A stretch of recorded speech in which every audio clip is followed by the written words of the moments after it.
Good morning, and we got a small group today, but we got a few people online as well, and exciting to be just back in person. So we kind of wanted to ease into it, so we kept this a smaller, restricted event just to get a few people together, and so it's great to see you guys, and excited to get back to a little bit more to normal here. So I met most of you, but I'm Steve Klein. I'm the president and CEO of Minnesota Precision Manufacturing Association-MPMA.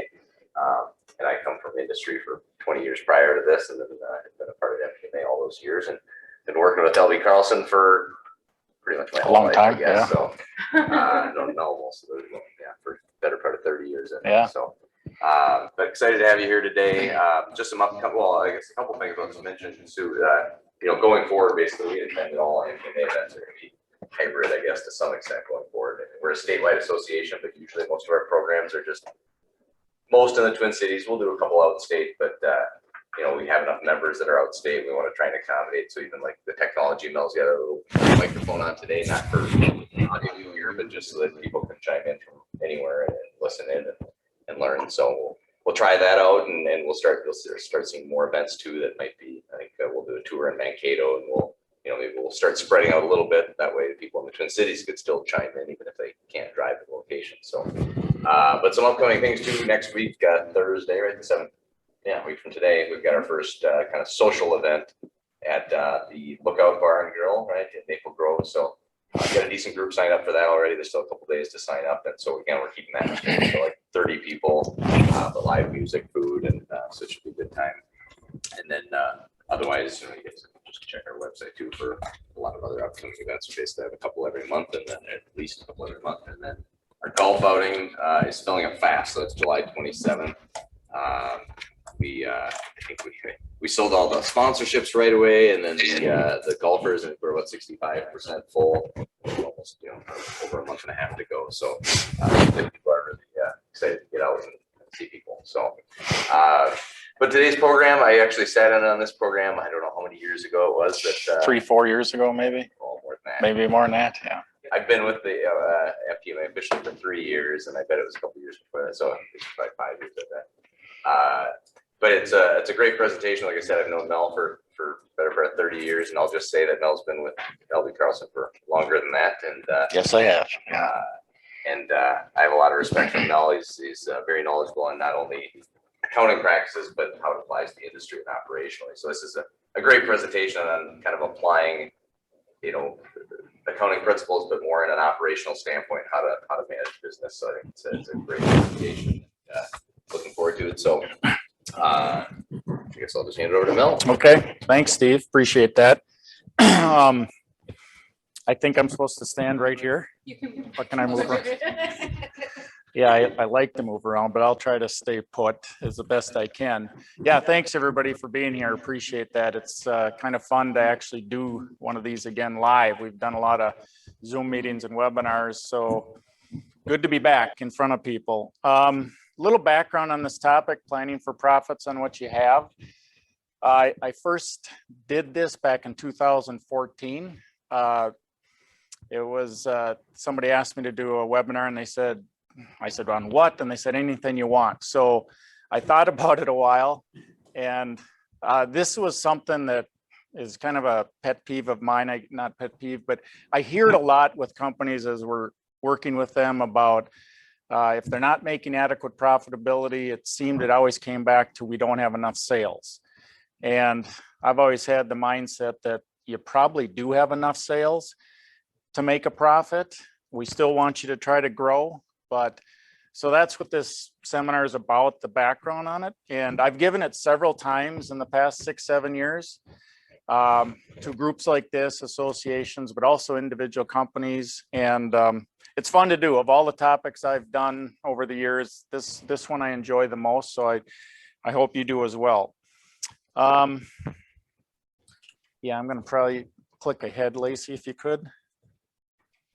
This is just an outline. By the way, everybody's got a handout so they can follow along too. But this is what we're going to try to cover today. I don't have to really walk through this. I am going to give some examples too. By the way, there's a lot of material here, and it's hard to get through everything in an hour. So if you want to circle back with any questions, feel free. If people are online, they can chat in questions, I imagine, and hopefully we'll have time at the end to address them. If not, I can address them later as well. Next. So this slide here, I actually start every presentation off with this slide, no matter what the topic is. And it's just, for me, it's a reminder. I was taught this, I guess, 30 some years ago by my mentor. And he said, owners have two primary reasons to be in business, and owners and management have two primary responsibilities, and that's to make an adequate profit and to enhance the value of the business. Sounds kind of basic, but if you really think about it, I know it's kind of a cold statement too, that there's only two things that are important. I know a lot of people say, well, I went into business for a lot of reasons, but without these two things, the rest of it doesn't really matter because you won't probably be around. So I just like to remind people of that. Flip ahead there, Lacey. So some of the objectives, I just want to talk about what we're trying to do here today, okay? We'll get to more of this, but we've all heard, what gets tracked and given attention will improve. And obviously this doesn't guarantee success, but if you're not doing some of these things, I think you're doing that strategy of hope or just hoping things get better.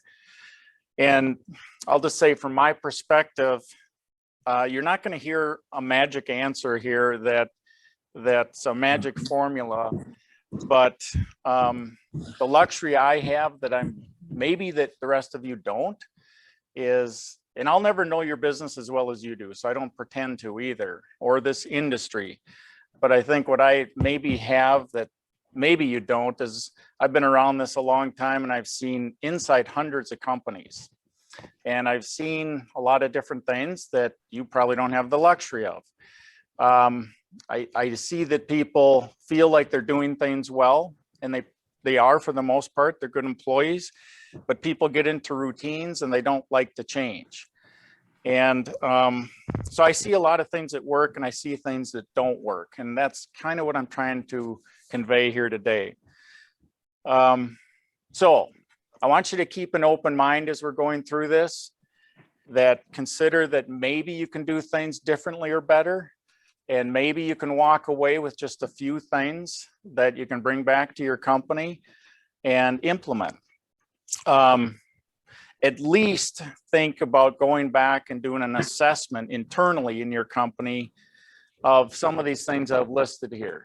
How you're doing your planning, short-term and long-term, how you're doing your reporting. I'm going to talk a lot about that. How you're using these tools. Employee involvement. I see this as one of the problems in a lot of companies is they're not getting their employees engaged enough because they're the ones who really have to carry out the initiatives, not management. How decisions are made, how things get implemented. And really the bottom line question to ask yourself is, are we as good as we think we are?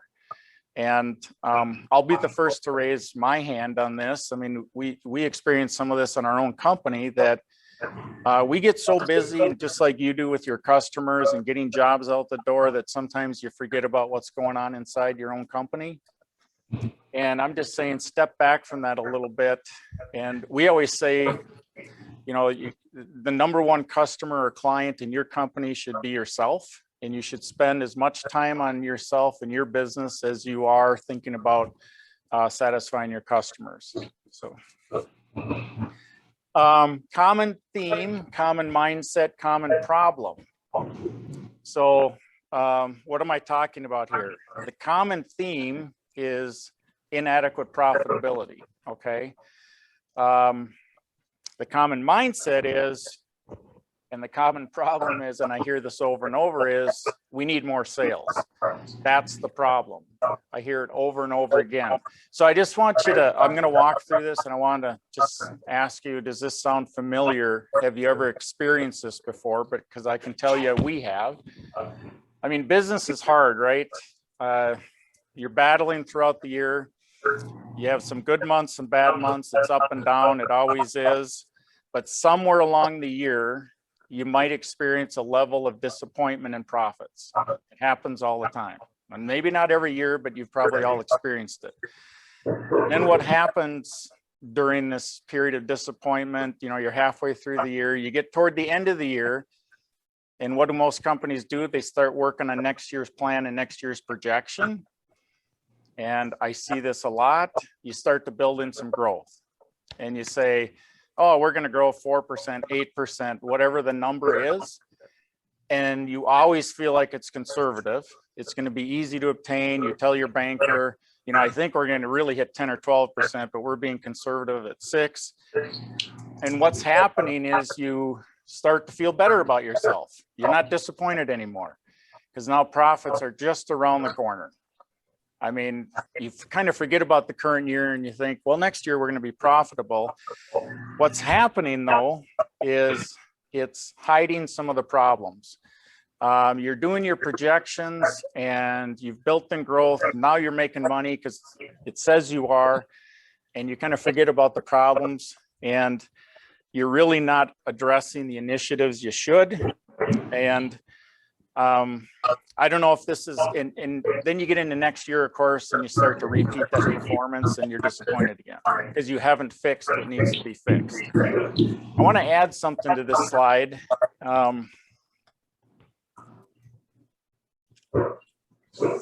By the way, I should have mentioned if anybody wants to stop me to ask a question, go ahead. I think I have to add the fact that what we've all been through the past year and a half with COVID and PPP monies and stimulus relief and employee retention credits, that those things too, what I've been seeing, they've been great, right? They've helped a lot of companies and saved a lot of companies, but it's been a little misleading that people were feeling pretty good. We've got cash in the bank. And by the way, last year for a lot of people turned out better than they thought. So couple that with PPP and everybody's thinking, well, we're doing okay. We don't have anything to fix, but you probably do. So I think this part of it's hiding more problems as well. Just a little bit more on this about, do you feel yourselves talking about the same problems in meetings? Again, it's something we've experienced. You sit in management meetings and you think, boy, we talked about this 3 months ago and we haven't fixed it yet. And it just something you just don't seem to get past. And there's a direct correlation, I think, behind some of the things I'm talking about. If you can implement them and actually execute some of these things, you won't get it all done, but I think a lot of people struggle with this. So, excuse me, a pretty bold statement I'm going to make here is that every company has enough sales to make a profit. At least that's my assumption every time I walk into a company. And let me try to explain that. I guess I've sat in too many of these meetings where we just need more sales is the line I hear. There are exceptions. I get that. I mean, a startup company doesn't have enough sales yet or something like that. But most companies that have been around a while, I truly believe this statement. And just to give you an example, I like to talk about some of my client examples. I won't mention any names, but I had a company a few years back. They were pretty big, 15, 16 million of annual business. And I'd sit in those meetings for 2 or 3 years in a row, and it was always, we need to get to 17 million before we can do well. And then they got to 16, and then it was like, oh no, we need to get to 17 or 18 million. You know, it was always something more. And I got tired of it. I just thought, wait a second here, there's lots of companies that would love to have 15 million sales. There's a lot of $8 million companies making money. So why aren't you making money here on 15 million? And so we tried to back up and dive a little deeper into it. I won't go through that whole story, but that's what I was hearing a lot is we don't have enough sales. And I hear it's a top line problem. We need more. As soon as we get more sales, everything will be fine. That's a quote I've heard over and over and over. And it was always next month, next year, whatever. By the way, I do believe this applies to all companies. I really do. So obviously companies that are losing money and and have some problems, even stagnant companies, but even profitable companies. You know, maybe you're making a profit, but it's not what I call adequate profits. And that's what this is about, is adequate profitability. So if you are a profitable company, you might have the mindset that we're doing fine, but you're probably leaving profits on the table. Important distinction I want to make here, because a lot of my clients have thought when I'm walking in the door and talking about these things, they think, oh, you're a consultant, you're going to start talking about cutting costs. And that's not what I'm talking about today at all. Okay. And I want to make this distinction. Cutting costs is something that's short-term. It's a short-term fix. I'm talking about controls of costs, management of costs, sustainability, and it's way different. There's a time when you do cut costs. Example would be a client of mine that was 40+ million in sales and doing well. Overnight, they lost their biggest customer. It was about 20% of their business. And I remember the number, it was 800,000 of sales per month went away overnight. Okay, that's a situation you got to cut costs. I mean, you got to go in there and fix things right away. So there's a big difference between that and what I'm trying to convey here today. Okay, why do some companies have problems making adequate profits on the sales they have? These are just some things I've seen over the years. These are what I think are the important things. There's lots of reasons, but you might think, well, Mel, what are you talking about here? Financial statements. Everybody has a financial statement, so why is that a problem? In terms of inadequate profits, it's because I've seen so many statements that aren't well done. I'm not saying the numbers are wrong, but they're hard to read, they're hard to interpret. It should be the starting point of everything. This is where you sit down and you ask the question, what should have happened to produce adequate profits? And if you can't pick up your financial statement in less than an hour, come up with a lot of observations and points to make, they're not designed well. And then more importantly, and I see this quite a bit too, they're not used. You know, it's the CFO spends a lot of time and they do a good job getting the financial statement out, and then they're off to the next month and no one's really using them. So I do think that's a fault. I'm going to talk about these things more later, so I don't want to get too carried away right now. Projections and budgets. What am I talking about here? Again, probably a lot of people have them, but this area in particular, I don't feel people do very well. No offense, but I've given 4-hour presentations before just on how to prepare projections and process, the process. But most importantly, again, they're underutilized. And by the way, this is something else I was taught a long time ago. This is your most important management tool in your whole company, your projections. Lack of emphasis on management reporting, which is really complements to these first two. Again, a lot more about that later. This next one's kind of important. Lack of communication and training of company plans and expectations, another common problem. You develop your projections and budget. Management decides what they want to do next year, but they're not conveying this and training their people and giving them the tools to do it. And I just think it's so unfair to feel like an employer, somebody's not doing their job or not helping to drive these numbers. But you got to remember, a lot of your employees have never been trained on things like this. They've been trained to do their job and they're good at it. But if you want them to drive some of these numbers, they need to know what the expectations are and how to do that and how to make it happen.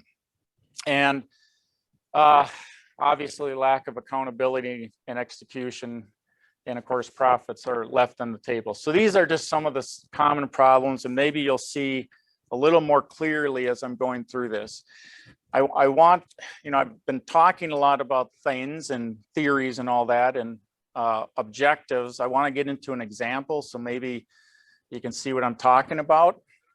But before I do that, remember, this isn't a cost-cutting exercise. It's about controls. Again, cost-cutting is temporary. I'm talking about sustainability.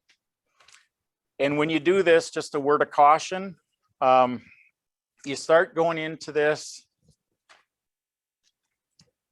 and it might feel a little overwhelming that if you start this process the way I think it should be done, you might go, oh my gosh, there's way too much to do here. And you might go back in and say, instead of fixing all these things, let's just grow ourselves out of this problem. Let's just focus on sales. That's a mistake. I still want you to grow. I want you to focus on sales, but that's not what's going to drive adequate profitability. So don't give in. Okay, so when you do dive into this, these first three are kind of obvious statements maybe, but I guess hear me through a little bit. This is where it gets overwhelming, and this is where don't get frustrated, but trying to identify what's critical, what needs to change, and what are the priorities. I don't think it's that hard, especially if your information is put together well. If I pick up a really good financial statement, I think I can make some observations and some questions and start diving into areas pretty quickly. So identifying what your issues are and prioritizing them, because they're different for everybody. And I threw some examples up here because obviously you want to focus on the more material items right away. But these are ones that just, I actually had some companies, these are actual examples where this first one, direct materials and outside purchases. This company thought that, well, what can I do about that? I'm buying these materials from the outside. I have no control over them. It is what it is.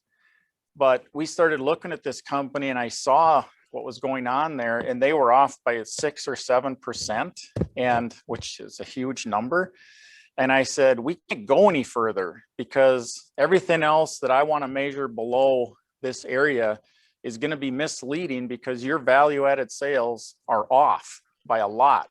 So we dove into that first just to try to figure out what's going on there. And then we went further.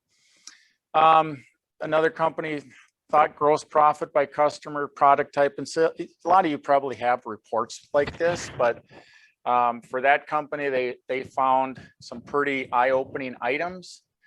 Cost study and pricing strategies, they go hand in hand. I'll talk more about that in a minute. This one is one of my favorites. Billing for freight, overtime, and change orders. Quick story on this one. It was a $7 million manufacturing company, pretty small, right? They put in place a policy that said no invoice can go out the door until the owner signs off on it or the chief operating officer. They'd never done that before. They kept track of this for 1 year, and the numbers that they picked up for extra billings that were going to be missed was almost $100,000. It was an average of $8,000 a month. And for a little company that's 7 million in sales, huge impact to their bottom line. And it was pretty simple. These would have actually been missed on the invoices to customers. So kind of fun what you find sometimes. Anyway, I say when you get in here and you start trying to identify these things, I always say keep a running list, right? Just keep a track of them, and it'll change over time, but it's nice to have that sitting on your desk. All right, let's get into our example. I picked labor costs. Surprise, surprise, right, Steve? This is something that Steve's heard me talk about a lot. Why did I pick labor? Because, well, it should be on everybody's list all the time. I mean, probably never comes off your list. And I've also made the statement that you can fix every other area in your company, but if you don't control labor, you're going to have a problem. I mean, so this should be number one. We've seen too many examples over the years of companies that don't manage their labor costs well. It's variable, it's controllable. If I had to change this one line, it says most underperforming companies have labor cost problems. I should have changed that to all, because I still haven't seen an example where that's not the case. And what do a lot of companies do when it comes to labor costs? They respond retroactively and oftentimes way too late. It's hard to convince them, first of all, that they have a problem. And by the time they go, oh, yeah, I guess we do. What do? They go back to the cut cost thing. They say, okay, we better get rid of some people, lay them off, cut their pay. That's a short-term fix, and that's not fixing the overall problem. So what are some of the things I hear when I sit down with clients and say, you know what, I think you have a labor problem, labor cost problem? They will say they're properly staffed, everyone's busy and needed. We don't have excess labor and can't get any leaner. One of my favorite lines is, they'll say, Mel, I'll tell you what, next time somebody leaves, we won't replace them. I go, wait a second here, aren't you kind of admitting you got a problem? Yeah, we do, but we don't like to deal with it, right? Nobody likes to deal with labor costs because it's, well, they're your family, your people, you know them really well. And I'm not talking about getting rid of people, that's a different topic.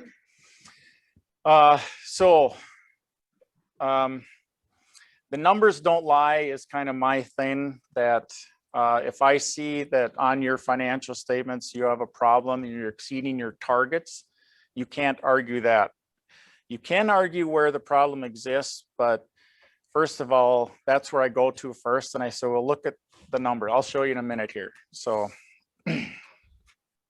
one thing I like to do, I've done this many times, and you might think about this as something, maybe you've done it too, but, and by the way, you can do this for almost any significant cost item in your company, but we're talking about labor right now, is a 5 to 10 year correlation analysis. And I started doing this because I was having trouble getting the attention of one of my clients that they had a labor problem. And I went back, I think I did 10 years. Maybe some of you haven't been around that long, but you have a history, right? Go back and just simply, it's a simple analysis. It's, you know, what are your sales all those years? What's your value added? What's your total labor costs? And what's your profits? Just 4 things. And do a ratio and all those items. One thing to mention here is you need to normalize your earnings. Okay, so just, it can't just be bottom line profits. Normalize your earnings for those odd things, right? But if you had a large gain on the sale of fixed assets, take it out. Or if you had a large bad debt write-off, take it out. Get your profits normalized, but then you can run these numbers. And it's so interesting. It happens almost every time I do it, that you look back 10 years and you go, wow, we made really good money back then. And guess what? Our labor was right where it's supposed to be from a target number, a percentage. Oh, this year we lost money and labor's high. Imagine that. Or we broke even and labor's kind of in between. Or how about that year where you made really good money? We actually did better than the target. It's kind of an eye-opening deal. And after you get maybe a little bit better at it, you can even break this down further. Instead of total labor, maybe you're going to do this correlation analysis with what you think one of your problems is. Like if you think problem is overtime, you can't control overtime, do that. Just lay your overtime against these things and see what happens. The reason it's eye-opening and it gets people's attention, they look at that and they go, oh yeah, I think you're right. We got to get back to those numbers. So it's kind of fun to do. By the way, I think I said this already, but you can do this for any cost in your company, at least a significant cost, right? So you can do it for equipment or building costs or some other things that would have an impact on profitability. It's kind of interesting to play with. Okay, trust the numbers, they don't lie. So I just want to walk through some numbers. Now, this is a very simple example, right?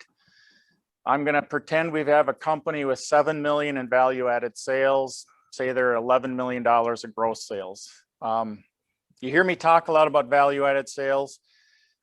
I hope everybody knows what I mean there, but it's really your sales after your direct materials and outside purchases. It's what you have left to make a profit inside your company.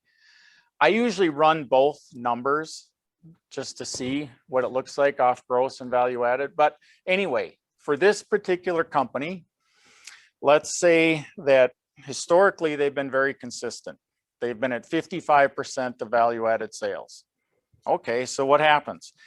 Management has the perception that this is normal. Hey, we've been doing this 4 years in a row. We're pretty good. We're pretty consistent. This must be where we should be. And so what they're going to probably do is run next year's plan thinking, well, we got to hit that number again. But then you'd start digging into the research and analysis, or maybe that correlation analysis you did, and you realize, boy, when we were making money, we were actually at 51%. And by the way, I've got some good industry data here, and my competitors are at 51%. And you go, okay, we are consistent, but we're consistently bad. And that's not a good thing. So do the math. How big a problem do we have here? You run the numbers, throw some benefits in there, and it's about a $336,000 problem. Now, no one's that good that I can go to anybody and say, that's exactly your problem. But again, I can say with a lot of confidence, you've got a material problem here. I don't really know if it's 300,000, 400,000, whatever, but it's a pretty big item. And you think about a company of 7 million in VA sales, and what are they hoping for? Hopefully a $500,000 profit on the bottom line. It's a pretty big issue. And so again, all I'm doing here is trying to get owners or management to say, okay, you're right, we have a problem. Now what? And I'll say, well, I don't know yet. First objective was to convince you got a problem, but now we got to find the cause and effect. And that's the hard part. So flip over if you could, Lacey. So my experience with labor costs, and when I do this with clients, here's what they think. They think I'm going to now say, okay, you've got to fire 7 people and get rid of the $336,000. That's what they think I'm going to say. And I don't go there at all. I say, nope, it's not about cutting costs. It's about managing costs. And so we got to figure out what caused this problem. And that's hard. And my experience with labor is it's usually not one thing. It's usually several things. And you add them all up and you got a $336,000 problem. For example, it might be headcount, right? Maybe in my example, maybe we're overstaffed by 1 person. Okay. Pay rates. I've seen this. It's interesting. I have another client that they're 60 or 70-year business. They've been around a long time, successful, very loyal employee group. And what happens? We looked at it and they were on balance. They had way more older people than younger people, which I think a lot of companies are going through that right now. It's hard to find young people to come into manufacturing. And these older people, they were very good, but they kept getting their 3 or 4% every year. And all of a sudden you looked at it and you went, oh my God, they're 15% above market. That was causing some of this problem.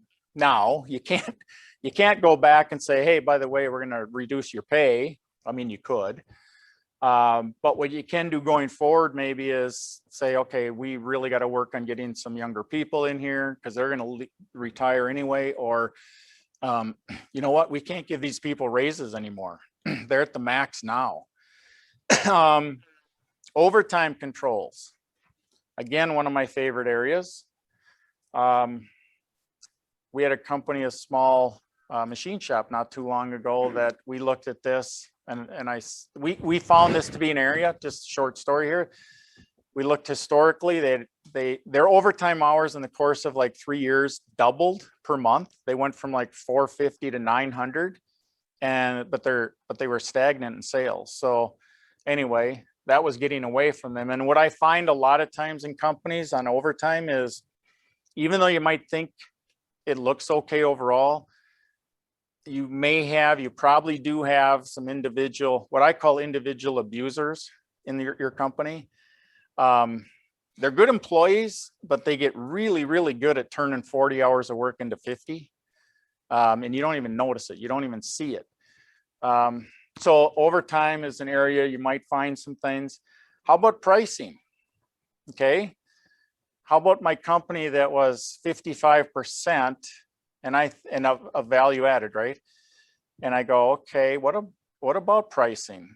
If we're not pricing our work right and value added is lower than it should be, what's going to happen to my labor numbers? They're going to look worse. And I've seen this many times where I go, yeah, you actually don't have a labor problem. You've got a pricing problem. So fix that, and all of a sudden your labor numbers are in line. Workflow efficiencies and equipment kind of go hand in hand there, right? Technology, you know, everybody's investing in technology to help keep labor costs down. One I don't have on here, but I just want to mention is that analysis of when do we outsource versus trying to bring work inside your shop. I mean, there's a labor component to that. And sometimes you should look at that maybe, you know what, maybe this area we should actually outsource, or maybe there's something we should bring back in. That's just another area to look at. So my point here is that when you start trying to figure out the cause and effect of your labor problem, it's probably going to be multiple areas. Okay. Yeah, just to highlight a couple things here that you need to do if you're going to take this on, besides the correlation analysis, of course, is figure out what your standards and targets are.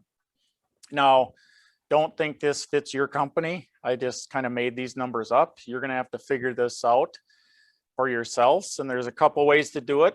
One, and ideally, it'd be great to have, right, industry data and surveys from multiple companies to see what's happening out there, to see what your competitors are doing.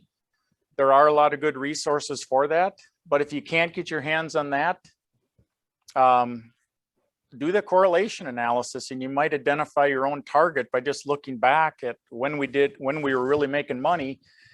And also, I like to do this and break it down between manufacturing, selling, and G&A, and do it based on value added and gross. So try to identify those numbers, and that's those targets you're going to try to manage to.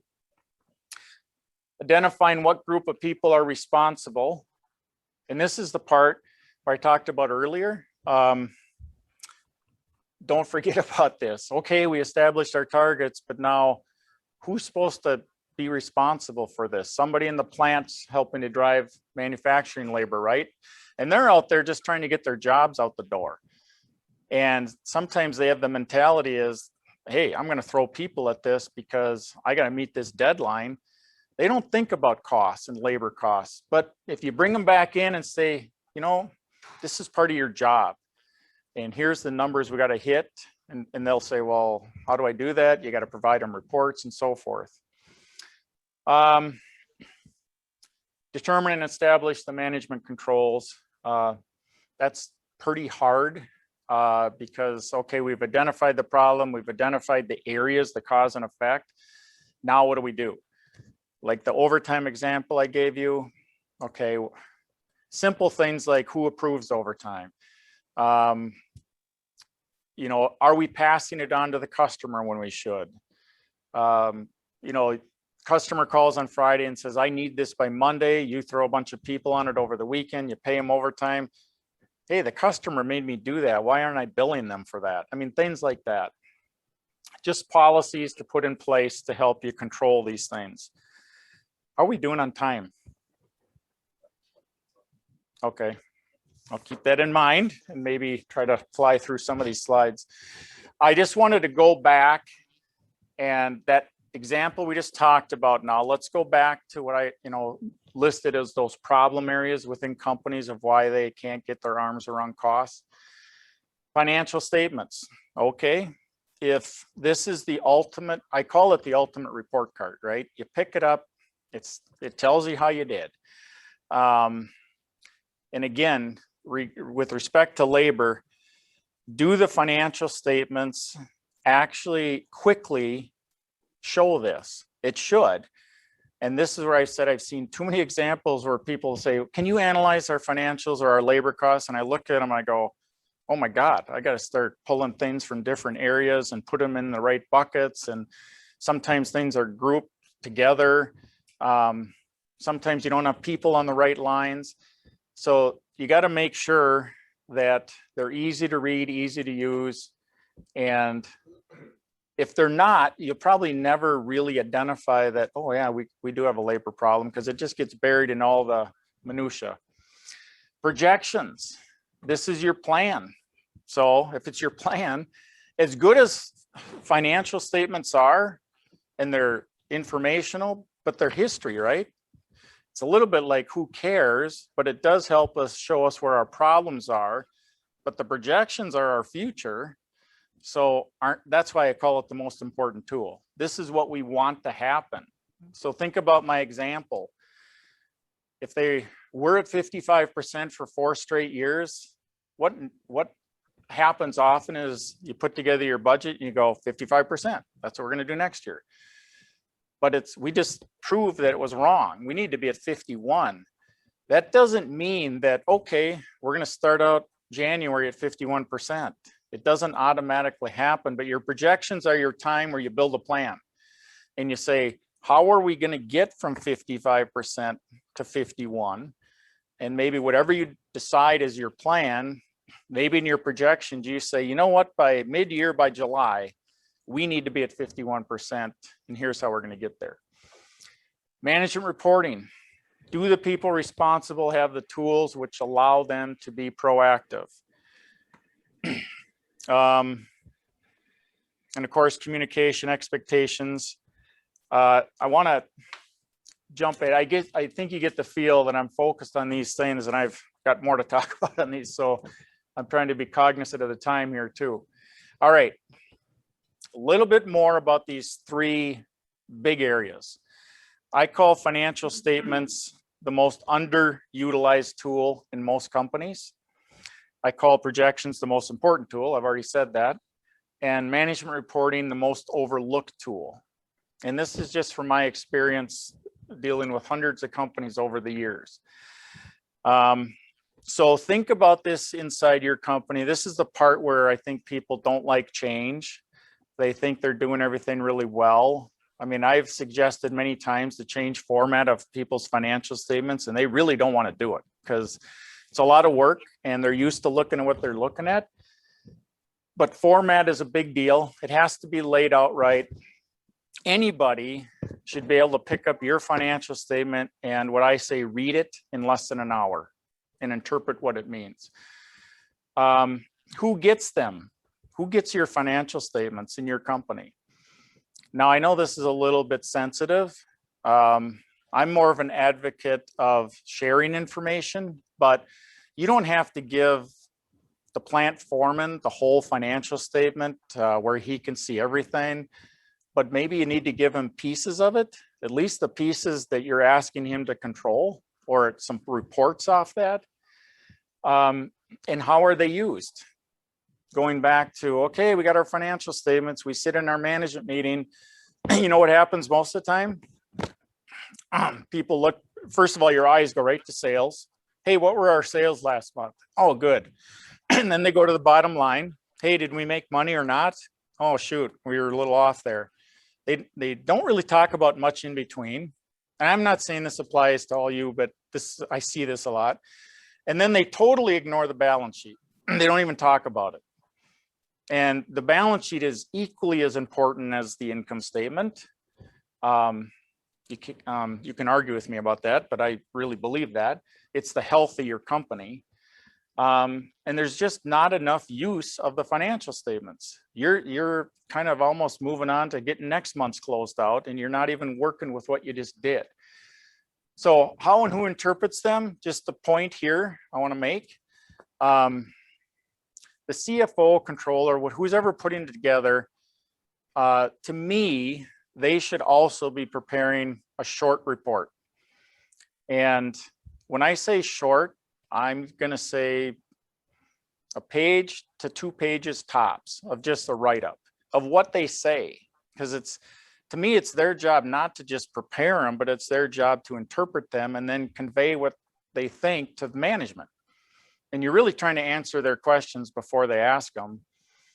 And it's your chance as a CFO and controller to actually have some input. And you can say, you know, boy, we did really well in this area last month or year to date. Boy, I think we have some issues here that we should dive into further. If that's not being driven by the CFO and controller, they're probably not being used the way they should, because everybody else just kind of looks at the things I just mentioned. And do they drive questions or concerns or observations? If they're not, you're not using the tool. It's a great tool. It's where everything starts. Projections.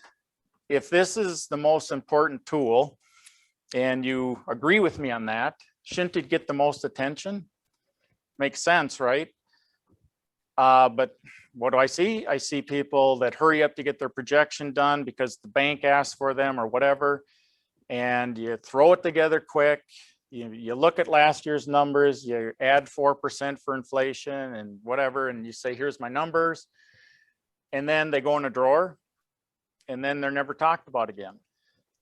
That's the worst case example, but these should be used every month. This is the most important tool. These should probably be scrutinized harder than your financial statements. This is your plan, right? Again, this is what you expect to happen. A couple points here. I'm a real proponent of, number one, every line item should have an assumption. It shouldn't just be, this is what it was last year. Whoever puts these together, they should know what's in there and they should build an assumption behind it. Number two, I'm a believer in a zero-based approach. What does that mean? It means not what it was, but what it should be, okay? So you use history for information, but that doesn't necessarily mean that should be our plan. We got to think about what it should be. Like my labor example, right? What it's been is 55%, but it should be 51. So process and use are the key here. We also in our company oftentimes do, and we did this last year, especially with COVID, because no one knew what was going on in April, right? We were just kind of going, oh my God. So we did like a worst case projection that said, well, what if the bottom falls out here? We did a most realistic projection, and then we did the what we call the upside projection. Kind of nice to have all those tools available. Management reporting, most overlooked tool. For the sake of time, because I'm going to talk more about this, jump to the next slide. This is my made up definition of management reporting. So I'll just read it to you. Anything that provides meaningful and useful information to aid in running the day-to-day operations as well as long-term planning. Management reporting, good or bad, because I've seen bad too, influences the way a business is managed and serves as a basis for decision making. That's what I think management reporting is. By the way, when we've gone into some companies to start looking at all their management reporting, and by the, with our today's technology, you can produce just about any report you want. First thing you maybe want to do is look at all the reports your company is generating and probably ask yourself if we still need it. So let's eliminate the junk first and then start creating the good reports. Because I've literally seen companies that just keep making more and more reports. They never get used, and so on. So what did I do here? These next few slides, by the way, I'm not going to walk through every line, but I just jotted down some ideas for you to think about for your company. I'm guessing a lot of you have maybe several of these already. And I didn't make all these up. I actually took these from many of our clients as ideas and ones that I thought were really good. You'll notice I have some sales related ones here, and you might think, well, Mel, I thought you said this isn't about sales. Yeah, okay, it's make a profit on the sales you have, but I still want to drive sales and I want to grow. So I still want to focus on some things related to sales, a lot of things. So these are just some reports again I've seen. Couple top account strategy. We all have top accounts, right? It's kind of simple, but what's our strategy next year for these top 10 accounts? How about substandard accounts? We all have those too. Sometimes less sales, more profits. I'm not saying fire your customers. First thing you should do is try to make them profitable, but if you can't, I would fire them. Direct materials, we talked about that a minute ago. Don't forget about this area, even though it's an outside cost. Again, remember that company that was 6 or 7% off? I mean, a 1 to 2% pickup here is huge. So there's some things you can do in there. Go to the next slide, please, because 849, okay. Cost rates and pricing, I put these two together because to me, they do go hand in hand. When's the last time you've updated your burden rates or cost rates? Ideally, you should do it every year. I see a lot of companies that haven't done it for several years and they think, well, who cares? The market dictates what we can sell it for. We're going to focus on that. People think they are pricing their work at market. Oftentimes they're not, and they're too afraid to increase prices because they're afraid of losing work. But if you ran through a cost rate study the way you should, I've always said it's one of the most educational things you can do in your company for the people that get involved with it, because you really start to understand what it costs to do anything in your company. So it's a great exercise for that reason, if you do it right. I'm not advocating this as an accountant that I want your working process to be right. It's more about what you're going to learn from it. And it does tie directly into pricing. Labor, we've already talked about enough, I think. So let's move on.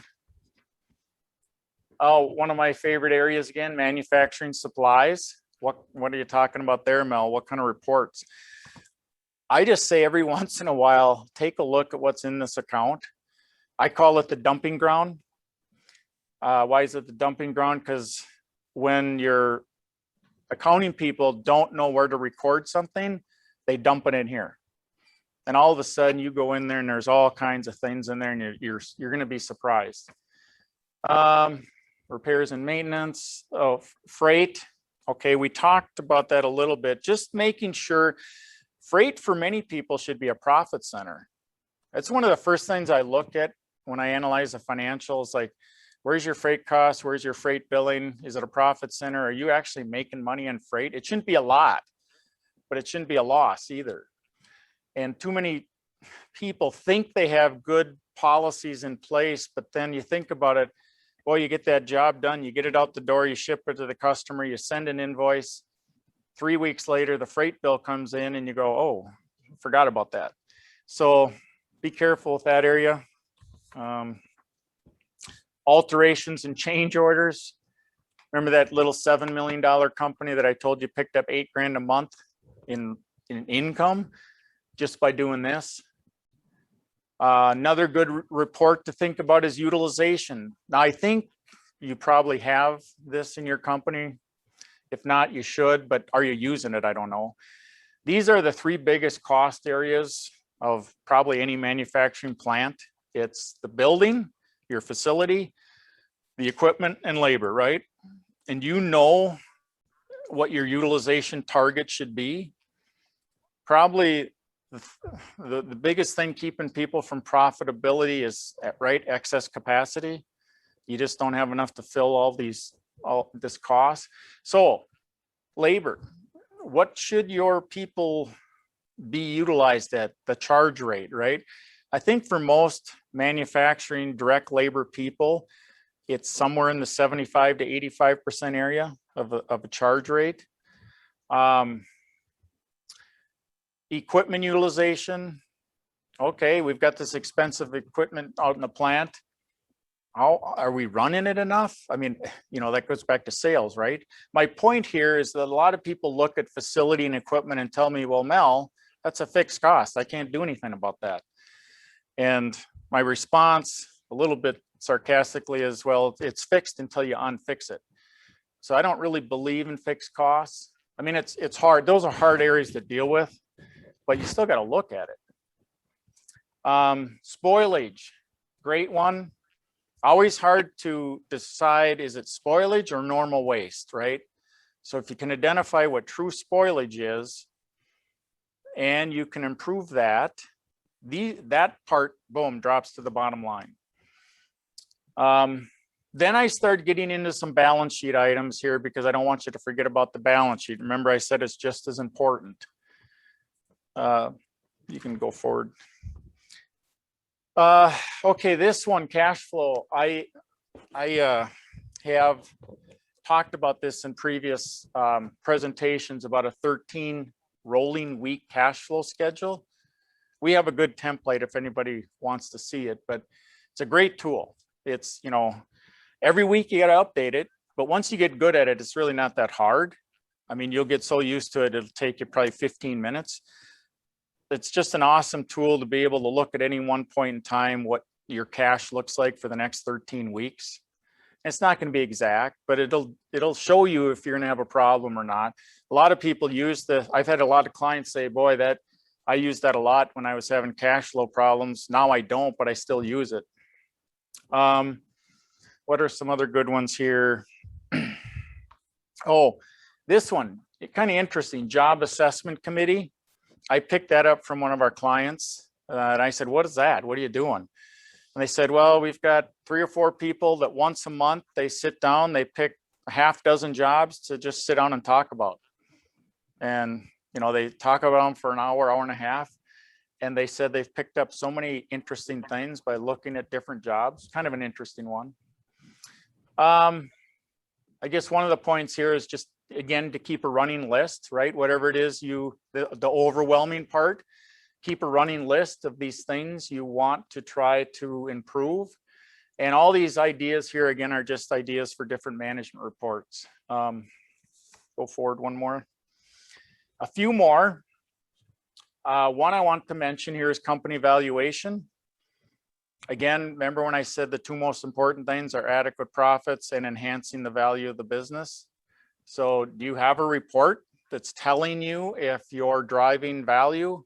I do see more and more people tracking EBITDA, which is great, but understanding what drives value and are we enhancing the value of the business? And as an owner, if you think, well, geez, if the value of my business isn't going up, or if we're not headed that way, or if we're not driven that way, maybe I should get out and sell the business. Ratios, there's a million ratios out there. Just one caution is make sure you understand the ratio. I've seen a lot of people, they'll do the calculation and then they step back and go, yeah, I don't know if that's good or bad. You know, sometimes the ratio goes up, but that's a bad thing, or it goes down and it's a good thing, and just understand what you're looking at there. Okay. Ooh, I can go a few more minutes. Okay. I'm almost done. But as much as I've been talking about cost controls and making a profit on the sales you have, again, I'm very much an advocate for sales. So I didn't want to say nothing about sales. So again, same philosophy as the costs. You can dive into these areas and start to build some initiatives. Go to the next slide because I got a little bit more on this. Still trying to maintain strategies to grow and increase sales. It's not only about minimizing costs, managing the cost based on the sales you have. That's been the premise of this talk, right? But as you're doing that, you got to think about this next part, taking into account any strategic investments you're making, right? So if you're analyzing, a good example today is maybe labor costs. If you're analyzing labor costs and I say, well, geez, your labor costs are too high. And you'd say, well, yeah, but I'm making a strategic investment because it's so hard to find people today. And I've trained these people and I know we don't have enough sales, but I'm going to keep them. And I say, okay, as long as you're making a conscious decision and you factor that in, but keep asking yourself, are you healthy enough to do that? And can you afford it? Because at some point you can't. Same thing with acquisitions, right? That's a big thing today that people, organic growth is hard. So people say, well, we got to acquire another company. There's a big cost to that. Just looking, there's a cost to it. Buying a company, obviously, there's a cost to it. Purchasing new equipment, right? Cost justification. Yeah, you buy that new piece of equipment, you're not going to have profits overnight. So my point here is it's okay to invest in sales. I'm all for that. Just make sure you're keeping an eye on it, because one more client example, this company, I think, was doing it for almost 7 years, that they thought they were on the cusp of something huge, and they state-of-the-art thing they were developing. And they kept the core business did very well, and they could afford it. But every year they could afford it less and less because they were losing money on this other thing. And finally they did dump it, and they probably dumped it 3 years too late. But anyway, be careful with it because it can be a little dangerous. Yeah, just to wrap up, this is just kind of for you to think about. The only point I'll make on this, if you think, yeah, I'm going to bring this back and I am going to think about that question, are we as good as we think we are, and could we do something different, and should we implement some of these things Mel's talking about? You do need commitment from the top leadership. You need a committee or a facilitator that's going to drive it. What I've said about this is it's management's job, I think, to identify these problems and issues. I think it's their job to educate the people. Remember, I talked about that, on what it all means, and provide them the tools. And then, of course, it's management's job to hold them accountable. But then it's the people's job, I think, to get it all done. And so that's the point of all this, to work hand in hand with everybody. And it works. One more slide. This is just a summary of what we've talked about. So every company has tremendous opportunity for profit improvement on what they have. I really believe that. Any company I walk into, I'll say, you already have enough sales to make a profit. So take that position. Continue efforts to grow, but this should not be your primary initiative to improve profitability, okay? No magic answers. It's really not easy, but here's one I want to emphasize a little bit. When I look at owners of companies and I go, man, these guys are risk takers, they're entrepreneurs, they're not afraid to invest in $1 million pieces of equipment, to buy buildings, to hire all these people. And I'm saying, why wouldn't you invest in this process? I mean, first of all, it's not super costly, but the point is everything you do in business is an investment. But I'm just saying, geez, with all these millions of dollars you're investing and risking, why wouldn't you invest in this? And it's a continual process. I forgot to mention that part, that you're never done. You might think, well, how long does it take to do this? And I'm just going to say, you're never done. You just keep going. But ultimately, if you do get this in place and you get your people bought in and you're training them and they all kind of are on the same page with this, it actually does kind of become part of your culture. So it does work. So that's all I had, and I'm only 2 minutes over.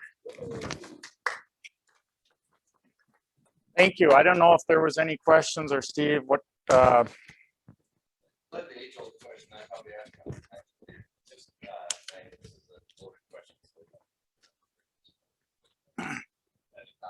got so many shops that are job shops that, you know, just sort of head and load on sales and flying for talent and Right. So I know there's no easy answer to say, well, you know, you got a roller coaster, you know, your revenue throughout the year. You don't say, okay, well, we're not going to cut to try and get profitability to the bottom side because you just can't cut enough. Right. And we can't always manage the top side, so maybe managing overtime tightly. But as far as timing goes, whether it be the timing of labor or now too, some of the COVID results were material issues. How do you think you plan for that timing as far as, okay, we keep it as tight as we can so we can't you know, we can't be cutting. No, I don't think you can. Yeah, I guess it maybe goes back to one of my recent slides here about investing. You know, that's a part where you don't want to let go of people, right? You got to keep them on board. So you're consciously investing and knowing your costs are too high. And I think that's just a decision you got to make. And as I said, if you can afford it, okay, you just got to suck it up and say, I'm gonna keep doing this. But there does come a point where you can't too. Maybe you're you run out of cash or you can't afford it anymore. I mean, there are some things I've seen people do with scheduling even. It may sound kind of basic, but I had this one company that had a lot of this ups and downs, didn't really want to let go of anybody because they were all good. So they tried on every Friday, they tried to look at what their workload was for the next week. And they would say, okay, we're super busy next week. Everybody's on board 100%. We're going to run overtime the weekend. Then some Friday they might go, geez, it looks pretty, low the next few weeks or the next week. And they might say, okay, people, 32 hours next week or something, you try to manage it that way. I mean, it's not ideal for people, but if you tell them ahead of time that over the course of the year, maybe they're still going to come out the same. It's just, we got to manage our cash better. I don't know, just some quick thoughts. But I understand. I almost hesitated in changing my labor analysis because in today's world, it is hard to find people. And I didn't want to say that you got to keep it down because I understand that issue right now. Give them the free reign, they'll take the hours they're given, and we have a lot of success when we started having management watch the hours and creatively now too, especially if you get home where you got some people want 55 hours, some people don't want to work over 40. Right. Things like that. But yeah, if you just let it go for drain, You can't do that because the overtime thing will kill you. And like I said, I'm guessing every one of your companies has people that do abuse it a little bit. That's a strong word, but they're so used to a paycheck that you think, boy, they're a really good employee. They're here all the time. They're working hard, but yeah, they're probably there for the check too, the overtime money. Anything else? Well, like I said, I hope it's helpful. There's not a lot of specific magic answers, but I hope you can take some of the things back and just think about how you do things in your company and maybe try to implement some of these things. So thank you. thanks everyone for being here. We'll see you again soon.